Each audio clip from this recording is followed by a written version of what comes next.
Vamos bien. Bien, vamos a comenzar este momento de meditar en la palabra del Señor, dando gracias a Él y pidiéndole sabiduría, que sea Él, el Espíritu Santo, guiándonos en esta mañana y que podamos hacer simplemente interlocutores entre lo que Dios quiere, entre lo que dice su palabra para nuestras vidas. Así que acompáñeme en oración. Amado Padre Celestial, muchas gracias por tu amor, gracias por tu bondad, gracias por tu fidelidad, Señor.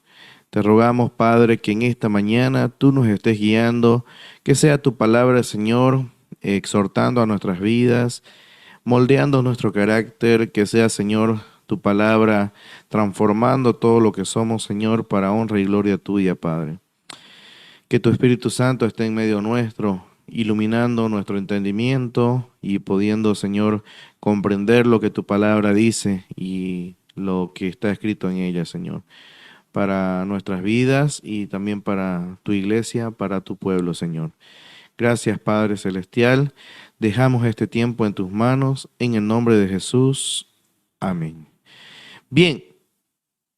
El día de hoy vamos a meditar en la palabra del Señor en el Evangelio, en la epístola de Pedro, en primera de Pedro, que hemos estado compartiendo anteriormente también acerca de esta carta, de que está basada justamente en esa esperanza que el Señor ha puesto en cada uno de nosotros y por lo cual nosotros estamos aquí. Y esa esperanza es una esperanza viva, una esperanza que la vemos vivificada en nuestro Señor Jesucristo, en su resurrección.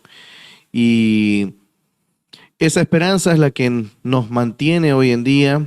Hemos visto en los primeros capítulos cómo es que gracias a esa esperanza nosotros también podemos tener la certeza de que un día, a pesar de que la muerte nos llegue, volveremos nuevamente a estar con vida y tendremos esa vida con nuestro Señor Jesucristo. ¿Por qué lo sabemos? Porque el Señor Jesucristo es la primicia, es aquel que logró eso y que Él prometió un día volver y llevar a su pueblo. Vamos a irnos al capítulo número 2, esta vez, de Primera de Pedro. Y un pasaje bastante conocido.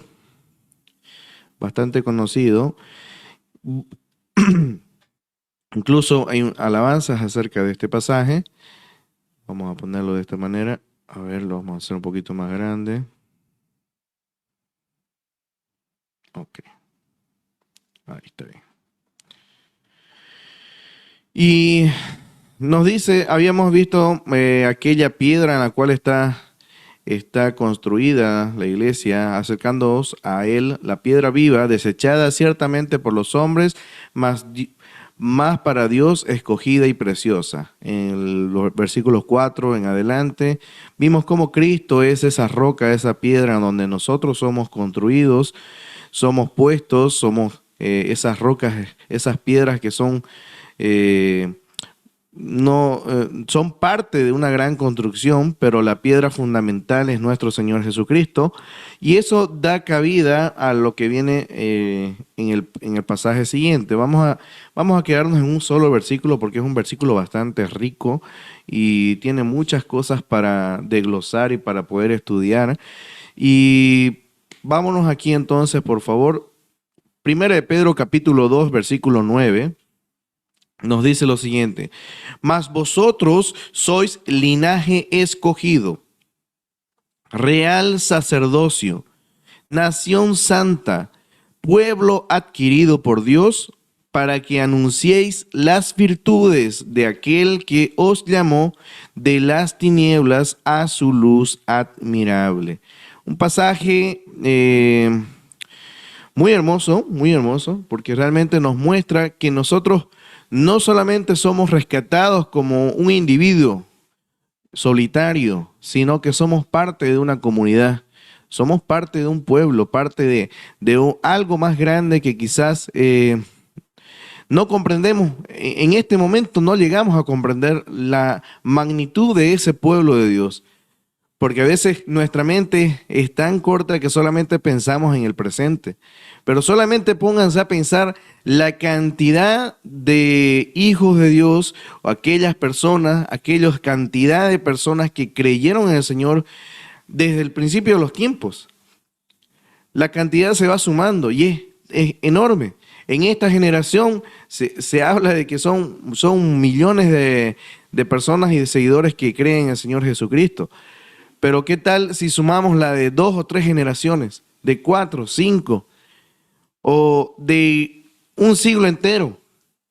¿Cuántos llegarían a ser esa cantidad? Es realmente abrumadora y que no podemos ni siquiera comprender, y seguramente sería un dolor de cabeza para hacer una estadística de cuántos realmente han creído en el Señor Jesucristo desde el principio de los tiempos. Y ese número es abrumante y quizás ninguno de nosotros pudiésemos llegar a cuantificar a cabalidad cuántos han sido aquellos que han creído en el Señor hasta nuestros días y en los que van a creer más adelante. Y ese es el número que el Señor conoce uno a uno. Él te conoce a ti completamente, por nombre, y a cada uno de aquellos que forman parte de su pueblo. Y eso es lo abrumador, si se puede decir, de grandioso de todo ese pueblo que forma parte de ese pueblo escogido por nuestro Señor. Y aquí el Señor nos dice lo siguiente, ¿no? A través del apóstol Pedro: mas vosotros sois un linaje escogido. Somos parte de un gran plan, somos parte de aquello que el Señor ha venido planificando desde el principio de los tiempos. Dios no tiene un plan improvisado, un plan en el cual nosotros quizás se va dando, quizás Dios dice, no, esto pasó por aquí, mejor cambio esto por acá para que pueda funcionar de esta manera. No, para Dios no hay improvisaciones. El Señor tiene todo bajo control, incluso todas las cosas.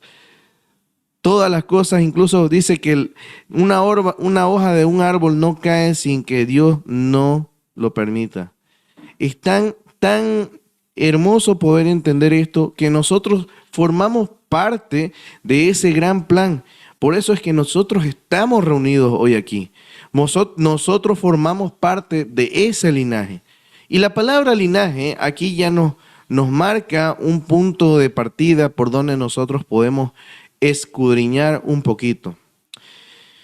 Vamos a ir a ver algunos pasajes para ver estas características del pueblo del Señor, del pueblo escogido por Dios, del pueblo de Dios. Para empezar, nos dice: somos linaje escogido, somos real sacerdocio, nación santa y pueblo adquirido por Dios. Y hay un propósito al final, ¿no? Un propósito del por qué el Señor nos ha escogido, por qué el Señor ha permitido que nosotros formemos parte de este grupo de creyentes, de esta agrupación de personajes que somos nosotros, ¿no? Que realmente no merecemos estar dentro, pero a pesar de eso, Dios nos ha adquirido. Y hay un propósito al final, dice: para que anunciéis las virtudes de aquel que os llamó de las tinieblas a su luz admirable. Vamos a ir a ver algunos pasajes. Vamos a detenernos primero en que somos linaje escogido. ¿A qué se refiere cuando el apóstol Pedro nos habla acerca de esto? Las promesas en el Antiguo Testamento son numerosas, son cuantiosas, pero vamos a irnos a Génesis capítulo 15, versículo 18. Y aquí nos habla acerca de cómo es que Dios hace un pacto con Abraham diciendo: a tu descendencia daré esta tierra, desde el río de Egipto hasta el río grande, el río Éufrates. La palabra descendencia aquí es muy importante porque Dios con Abraham empieza a hacer un pacto especial, una especie de promesa a Abraham, dándole a entender que él daría esa tierra a la cual él había llegado, pero que más adelante vamos a notar que no solamente abarca ese territorio físico, sino también uno espiritual. Entonces aquí encontramos que dice, a tu descendencia daré esta tierra. En otras traducciones vamos a encontrar a tu simiente o a tu semilla. Es decir, a aquellos que forman parte de sus descendientes, como dice aquí, ¿no? Vámonos a Génesis capítulo 17, versículo 5. Y aquí ya encontramos algo distinto, ¿no? Y no se llamará más tu nombre Abraham, sino que será tu nombre Abraham, porque te he puesto por padre de muchedumbre de gentes.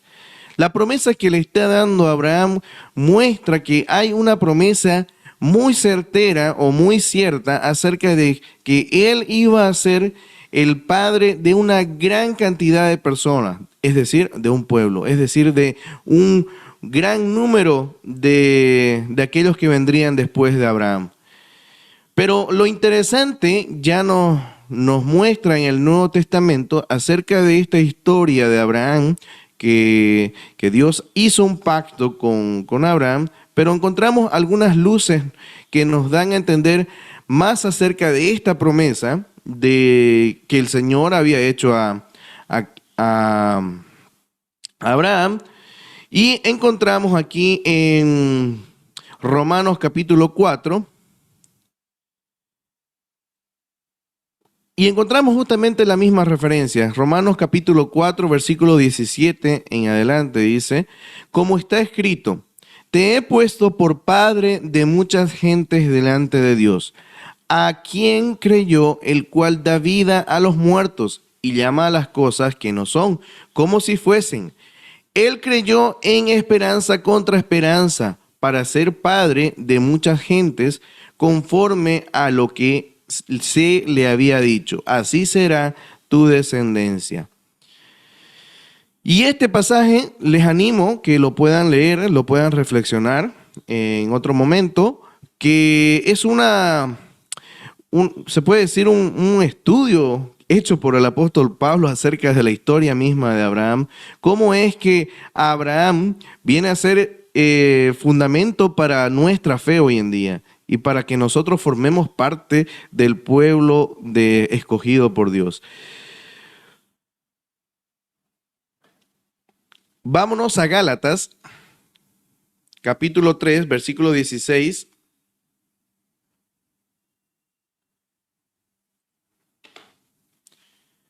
Aquí vamos a encontrar lo siguiente. Ahora bien, a Abraham fueron hechas las promesas y a su simiente. No dice y a las simientes como si hablase de muchos, sino como de uno, y a tu simiente, la cual es Cristo. Vemos que nosotros venimos a ser parte de esta promesa, de esta descendencia, de este linaje. Pero ya no es por la carne, ya no es porque nosotros seamos descendientes directos de Abraham, en la carne, o en la sangre, o por el ADN, o como quieran llamarlo, sino más bien que está fundamentada en la fe, en la fe. Ahora bien, a Abraham fueron hechas estas promesas, a su simiente, y no dice, y a las simientes, no dice que habrían varias semillas, como si hablase de muchos, sino como de uno, y a tu simiente, la cual es Cristo. Aquí vemos una clara referencia de que esa palabrita, esa palabra simiente o semilla, a tu semilla, tiene un significado más profundo. Tiene un personaje que está identificado y ese es nuestro Señor Jesucristo. ¿Quién es el descendiente directo de Abraham o que vendría a ser el representante en el cual todas las naciones van a ser bendecidas? Es en Cristo, es en nuestro Señor y nuestra fe está puesta en Él. Entonces, podemos ver, si volvemos al pasaje aquí en Primera de Pedro 2:9, mas vosotros sois un linaje escogido. Somos un linaje, somos parte de esa realeza, ¿no? Se habla bastante, ¿no? Recientemente se ha dado mucho que hablar porque falleció el rey Felipe. De allá me soplaron. Pero el rey Felipe fue quien recientemente falleció, pero hoy en día encontramos totalmente en nuestra actualidad que existen todavía monarcas, ¿no? Que todavía hay esta familia real, esta familia que solamente pueden casarse entre ellos, que hay cierto ámbito cerrado en estos grupos que solamente pertenecen a la realeza. Pero nosotros, aquí dice, mas vosotros somos ese linaje escogido. Somos parte de esa descendencia que va a ser de bendición para todos. ¿Y cuál es el medio en el cual nosotros podemos entrar en eso? Lo encontramos ahí en este pasaje que hemos leído en Romanos 4. Si leemos más atrás, en el versículo 13, porque no por la ley fue dada a Abraham o a su descendencia la promesa que sería heredero del mundo, sino por la justicia de la fe. Es solamente a través de la fe que nosotros podemos ser parte de esta promesa tan hermosa. Porque si los que son de la ley son los herederos, vana resulta vuestra fe y anulada la promesa. Pues la ley produce ira, pero donde no hay ley tampoco hay transgresión. Por tanto, es por fe, para que sea por gracia. No es por descendencia sanguínea, no es por descendencia directa cronológicamente, sino por gracia, por fe, a fin de que la promesa sea firme para toda su descendencia, no solamente para la que es de la ley, sino también para la que es de la fe de Abraham, el cual es Padre de todos nosotros. Es mediante la fe que nosotros podemos formar parte de este pueblo escogido, de este pueblo santo. Somos parte de ese linaje a través de la fe. A través de la fe es que nosotros podemos entrar en este privilegiado grupo que cree en el Señor. Solamente a través de la fe en Jesucristo es que nosotros podemos formar parte del pueblo de Dios.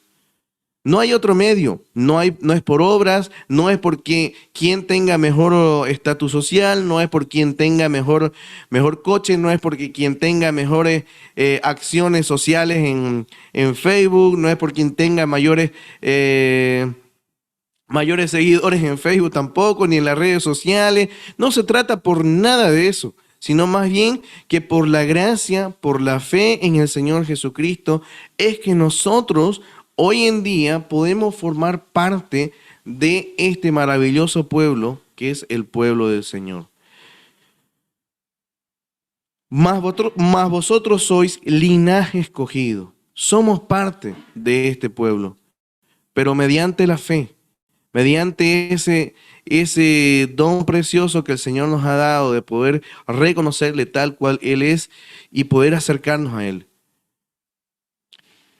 También nos dice en este pasaje que nosotros somos un real sacerdocio. Y aquí es un poco contradictorio, si se lo ve a simple luz, porque originalmente, bueno, no originalmente, pero sí en el Antiguo Testamento, se había determinado que los sacerdotes no debían estar comprometidos con la realeza. No debían estar mezclados lo real o los que eran parte de la realeza con el sacerdocio. Pero en el plan de Dios no fue así desde el inicio. Y vamos a ver eso. ¿Qué es lo que Dios quería en el Antiguo Testamento para su pueblo? En este caso para Israel. En Éxodo 19, vamos a encontrar aquí un relato que en algún momento ya también lo comentamos.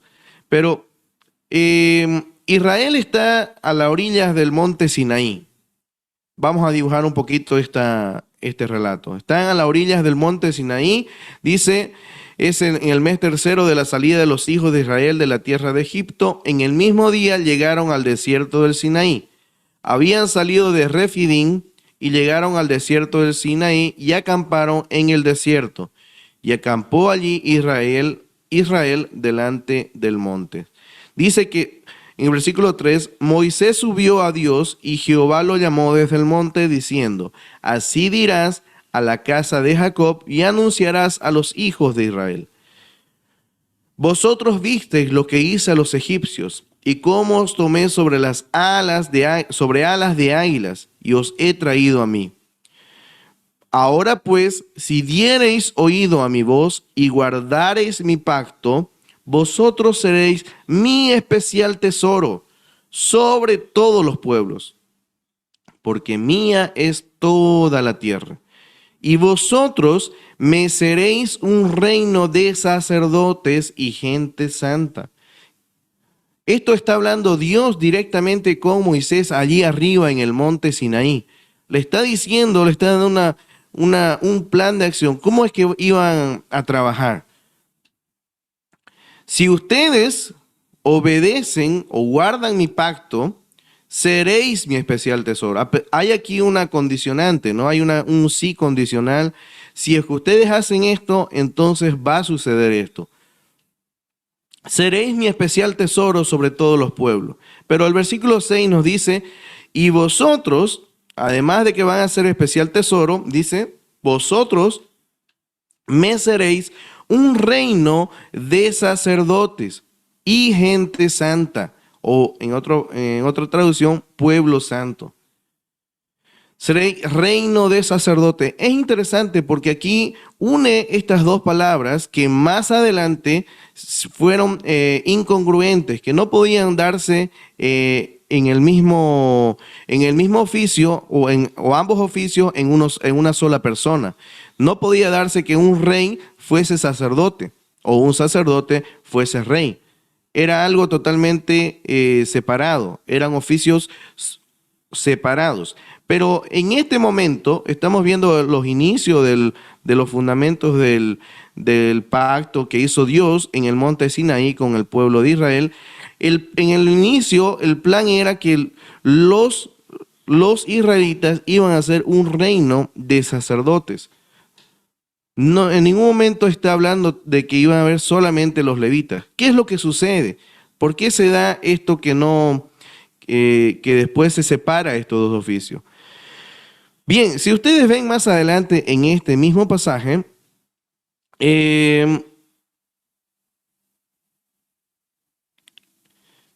tenían que santificarse, versículo 10, y Jehová dijo a Moisés, ve al pueblo y santifícalos hoy y mañana y laven sus vestidos y estén preparados para el día tercero, porque al tercer día Jehová descenderá a ojos de todo el pueblo sobre el monte Sinaí. Si ustedes ven, nadie podía acercarse al monte. Después, el versículo 16 dice, aconteció que al tercer día, cuando vino la mañana, vinieron truenos y relámpagos y espesa nube sobre el monte y sonido de bocina muy fuerte. Y se estremeció todo el pueblo que estaba en el campamento. Imagínense, todos están alrededor acampando a las orillas, en las faldas del monte Sinaí, y de pronto aparece toda esta escena de truenos, relámpagos y ese sonido de trompeta muy fuerte y estremecedor. Dice, ¿qué pasó? Todo el pueblo se estremeció. Tuvieron miedo. Y Moisés sacó del campamento al pueblo para recibir a Dios y se detuvieron al pie del monte. Todo el monte Sinaí humeaba porque a Jehová había descendido sobre él en fuego y el humo subía como el humo de un horno. ¿Quién de ustedes se acercaría a un volcán en erupción? Sería algo, humanamente algo tonto, ¿no? Si yo veo que está a punto de erupcionar un volcán, al menos que trabaje en History 2 o Animal Planet, que me vayan a pagar muchísimo para sacar una buena foto de un volcán, pero yo ni aún así, ¿no? No voy a arriesgar mi vida para ir a acercarme a un volcán que está a punto de erupcionar.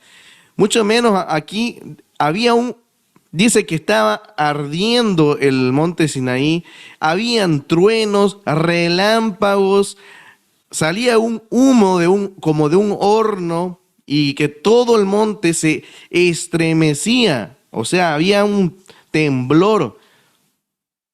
Y no solo eso, sino que se escuchaba un sonido de bocina, dice, que iba aumentando. Ya era fuerte al inicio, pero después iba aumentando, dice, en extremo. Moisés hablaba y Dios respondía con voz tronante. ¿Pueden imaginarse esa escena tan peculiar? Y el pueblo a orillas, ahí en las faldas, estaban asustadísimos, estaban con un temor terrible. Y descendió Jehová sobre el monte Sinaí, sobre la cumbre del monte, y llamó Jehová a Moisés a la cumbre del monte. Y Moisés subió.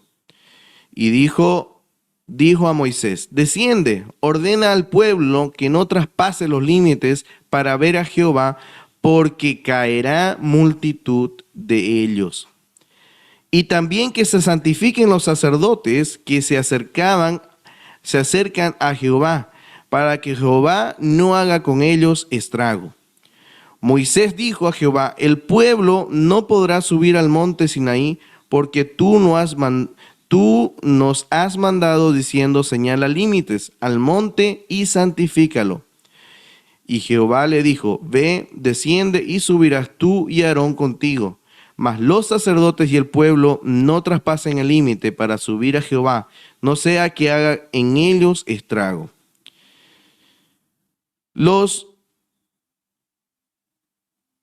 Aquí los israelitas estaban totalmente asustadísimos y solamente subieron, dice Moisés y Aarón. Y justamente el trabajo del sacerdocio tiene que ver justamente con esto, ¿no? Luego ya viene el tema de los 10 mandamientos,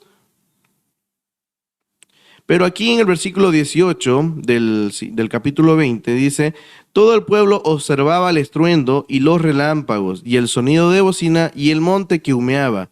Y viéndolo el pueblo temblaron y se pusieron de lejos. Y dijeron a Moisés, aquí esto es lo interesante.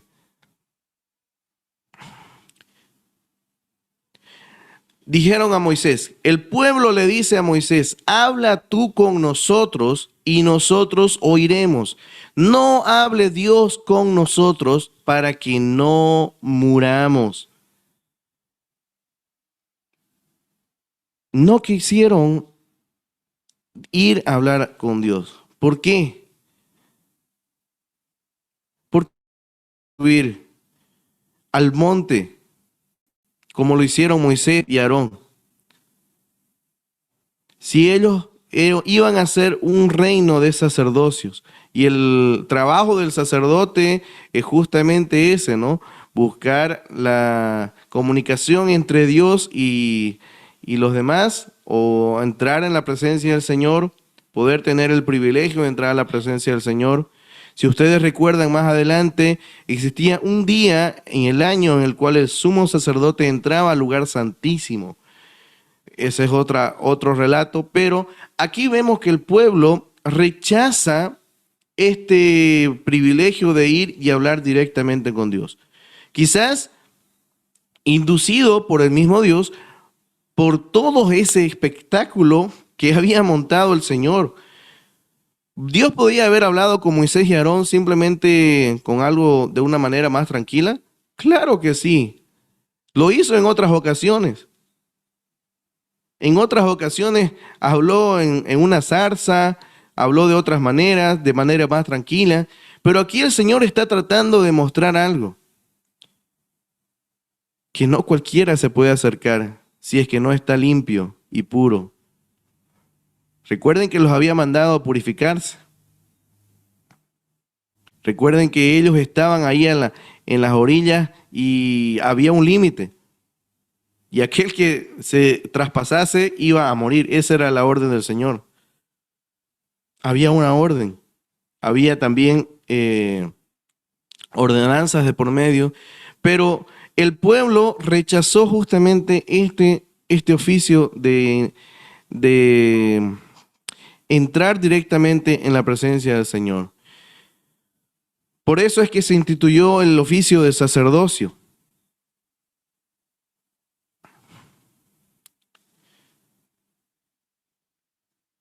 Bien, volvamos a 1 de Pedro, aquí en capítulo 2, versículo 9. Somos un real sacerdocio, una nación santa.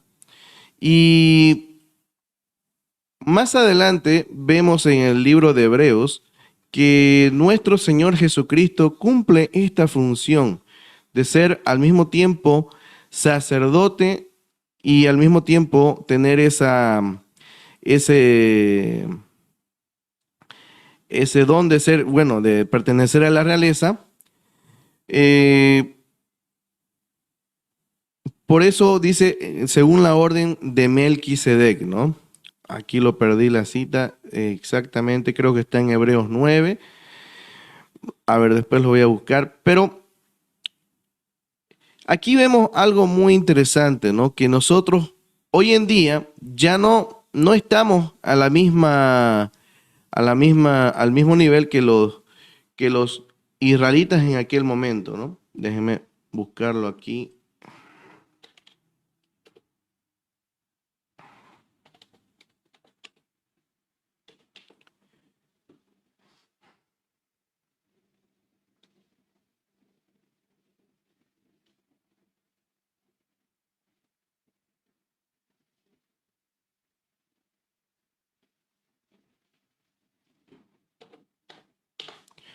Ok.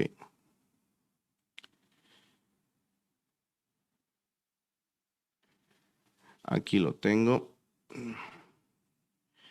Hebreos capítulo 8 dice, ahora bien, el punto principal de lo que venimos diciendo es que tenemos tal sumo sacerdote, hablando de Jesucristo, el cual se sentó a la diestra del trono de la majestad en los cielos, ministro del santuario y de aquel verdadero tabernáculo que levantó el Señor, y no el hombre, porque todo sumo sacerdote está constituido para presentar ofrendas y sacrificios, por lo cual es necesario que también éste tenga algo que ofrecer.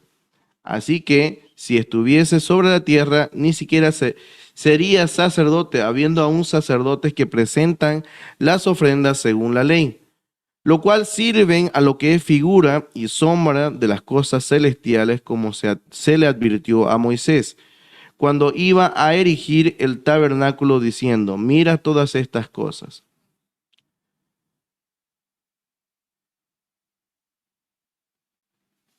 Conforme al modelo que se te ha mostrado en el monte. Pero ahora tanto mejor ministerio es el suyo, cuanto es mediador de un mejor pacto establecido sobre mejores promesas. Porque si aquel primero hubiese sido sin defecto, ciertamente no se hubiera procurado lugar para un segundo. Porque reprendiéndoles dice, he aquí vienen días, dice el Señor, en que estableceré con la casa de Israel y la casa de Judá un nuevo pacto. No como el pacto que hice con sus padres en el día que tomé de la mano para sacarlos de la tierra de Egipto. Porque ellos no permanecieron en mi pacto y yo me desentí de ellos, dice el Señor. Por lo cual este es el pacto que haré con la casa de Israel. Después de aquellos días, dice el Señor, pondré mis leyes en su mente y de ellos y sobre sus corazones, y seré por ellos, y seré a ellos por Dios, y ellos me serán a mí por pueblo. Y aquí viene lo interesante. Y ninguno enseñará a su prójimo, ni ninguno a su hermano, diciendo, conoce al Señor, porque todos me conocerán, desde el menor hasta el mayor de ellos.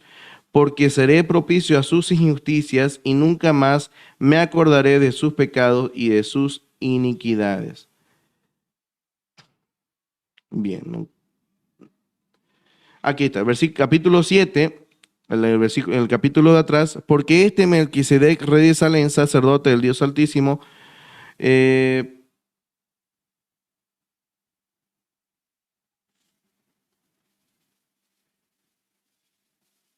versículo 5, ciertamente los que entre los hijos de Leví reciben el sacerdocio no tienen mandamiento de tomar del pueblo los diezmos según la ley, es decir, de sus hermanos, aunque estos también hayan salido de los lomos de Abraham. Pero aquel cuya genealogía no es contada de entre ellos, tomó de Abraham los diezmos y bendijo al que tenía promesa. Y sin discusión alguna, al menor es bendecido por el mayor. Ciertamente reciben los diezmos, esto hablando ya del sacerdocio de Melquisedec.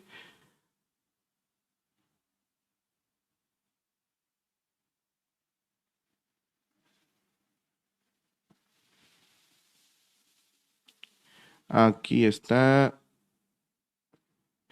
al versículo 14. Porque manifiesto es que nuestro Señor vino de la tribu de Judá, de la cual nada habló Moisés tocante al sacerdocio. Aquí vemos la incongruencia de que no podían estar ambos oficios en una misma persona, ¿no? Y esto es aún más manifiesto si a la semejanza de Melquisedec se levanta un sacerdote distinto, no constituido conforme a la ley del mandamiento acerca de la descendencia, sino según el poder de la vida indestructible. Pues se da testimonio de él, tú serás sacerdote para siempre, según el orden de Melquisedec. Queda pues abrogado el mandamiento anterior a causa de su debilidad e ineficiencia. Aquí vemos entonces cómo es que nuestro Señor viene a unir estos dos oficios en uno solo, ¿no? En el Mesías. Pero de ahí para adelante, nosotros también, por la fe, venimos a pertenecer a este real sacerdocio, a esta nación santa, como había dicho el Señor. A ver, déjenme cerrar esto.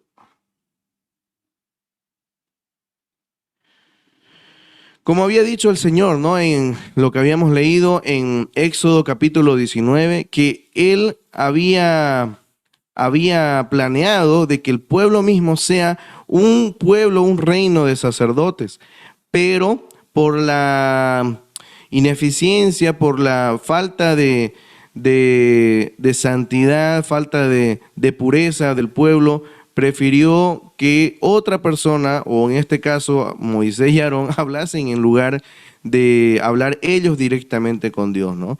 Y razón sabia o decisión sabia, porque Dios mismo les había mostrado que no era cosa fácil acercarse a Él, ni tampoco era cuestión de ligereza acercarse a nuestro Dios.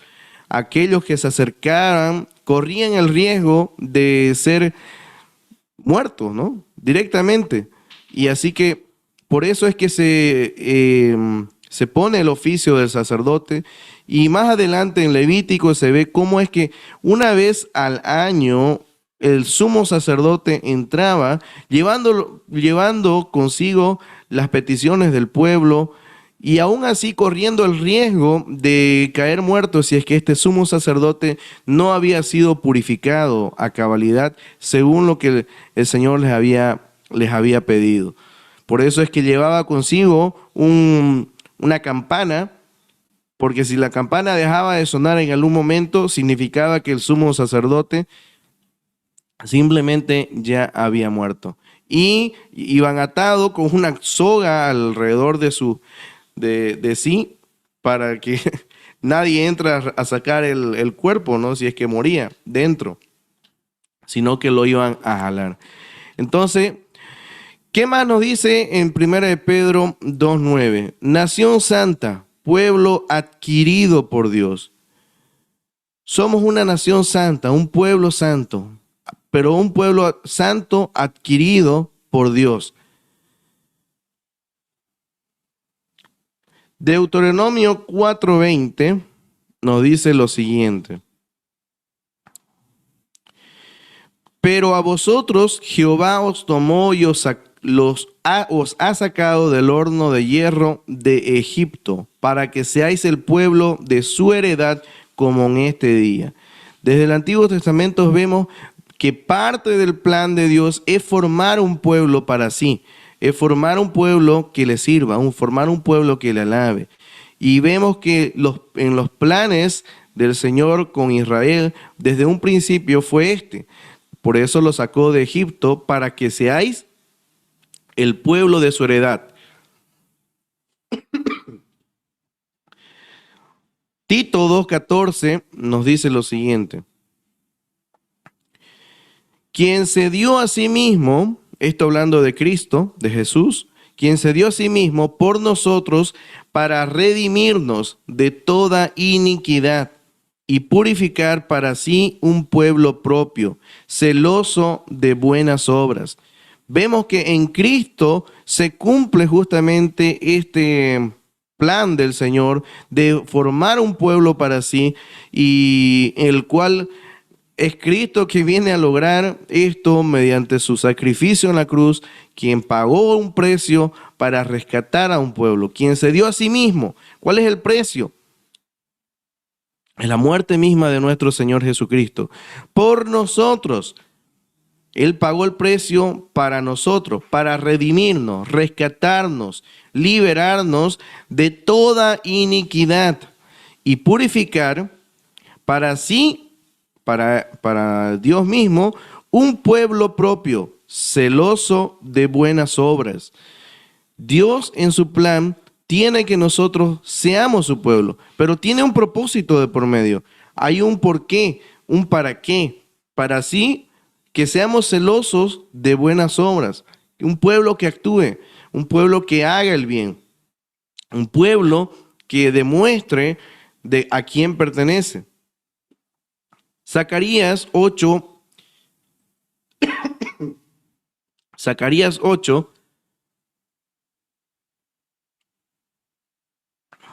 capítulo 8, versículo 8 dice: y los traeré y habitarán en medio de Jerusalén y me serán por pueblo y yo seré a ellos por Dios en verdad y en justicia.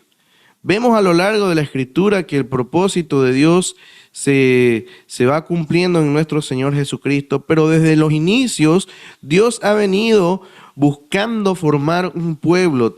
En su plan está formar un pueblo para sí que pueda ser portadores de qué cosa en este pasaje: de verdad y justicia, en verdad y justicia. Ellos serán mi pueblo y yo seré a ellos por Dios en verdad y en justicia. Segunda de Corintios 6:16. ¿Y qué acuerdo hay entre el templo de Dios y los ídolos? Porque vosotros sois el templo del Dios viviente, como Dios dijo: habitaré y andaré entre ellos, y seré su Dios, y ellos serán mi pueblo. Apocalipsis 5:9. Y cantaban un cántico nuevo, un nuevo cántico diciendo: digno eres de tomar el libro y de abrir sus sellos, porque tú fuiste inmolado y con tu sangre nos has redimido para Dios de todo linaje y lengua y pueblo y nación.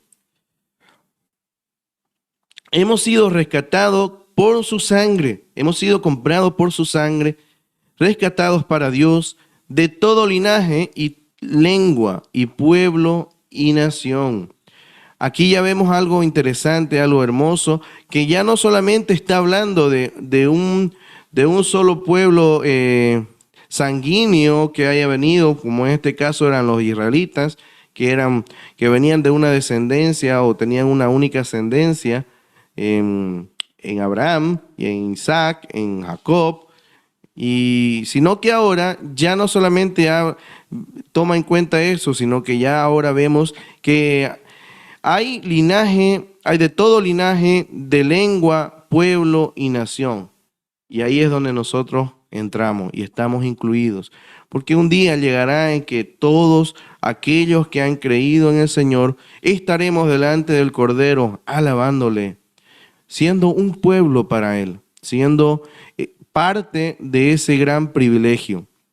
Y al final, En Apocalipsis 21:3 nos dice lo siguiente: yo oí una gran voz del cielo que decía, he aquí el tabernáculo de Dios con los hombres, y Él morará con ellos, y ellos serán su pueblo, y Dios mismo estará con ellos como su Dios.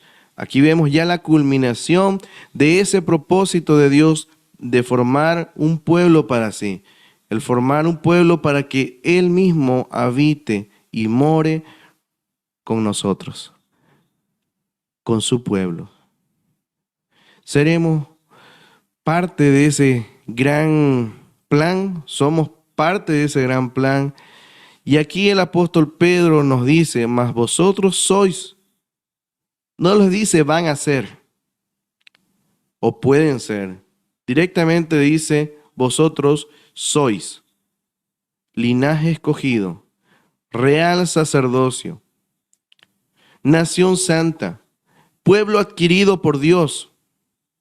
Hemos sido comprados por un precio altísimo, que es la sangre, el sacrificio, la muerte de nuestro Señor Jesucristo. Pero hay un propósito y con esto ya voy terminando. Son parte de los privilegios que tenemos, son parte de lo hermoso que es formar parte de un grupo especial. Pero hemos sido llamados y hemos sido formados, hemos sido hechos partes de este gran pueblo con un propósito. Y aquí lo dice claramente. Creo que no hay mucho que explicar aquí. Para que anunciéis las virtudes de aquel que os llamó de las tinieblas a su luz admirable. ¿Cuál es el propósito de nuestra vida? Si nosotros hemos sido rescatados, hemos sido perdonados, liberados por nuestro Señor Jesucristo, uno de los principales propósitos de nuestra vida es anunciar las virtudes de aquel que me llamó de esas tinieblas a su luz admirable. Si hoy tú conoces ya la verdad acerca de nuestro Dios, si tú ya conoces quién fue el que te rescató, si sabes cuál es el precio que se pagó para que tú puedas acercarte con toda confianza a Dios, ahora nuestro trabajo es ser luz, ser sal en medio de nuestra sociedad y anunciar con nuestra vida, no solamente con nuestras palabras, con nuestra vida, esas virtudes que tiene aquel que nos llamó. Y el que nos llamó, cada uno de nosotros sabe quién es. Jesucristo, nuestro Señor. Somos parte de este pueblo. Anunciemos a nuestro Señor Jesús, porque eso es lo que le agrada a Él y eso es lo que Él pide de nosotros. Somos parte de ese pueblo y nuestro deber es compartir con todos quién me rescató y quién es mi Dios. Oremos.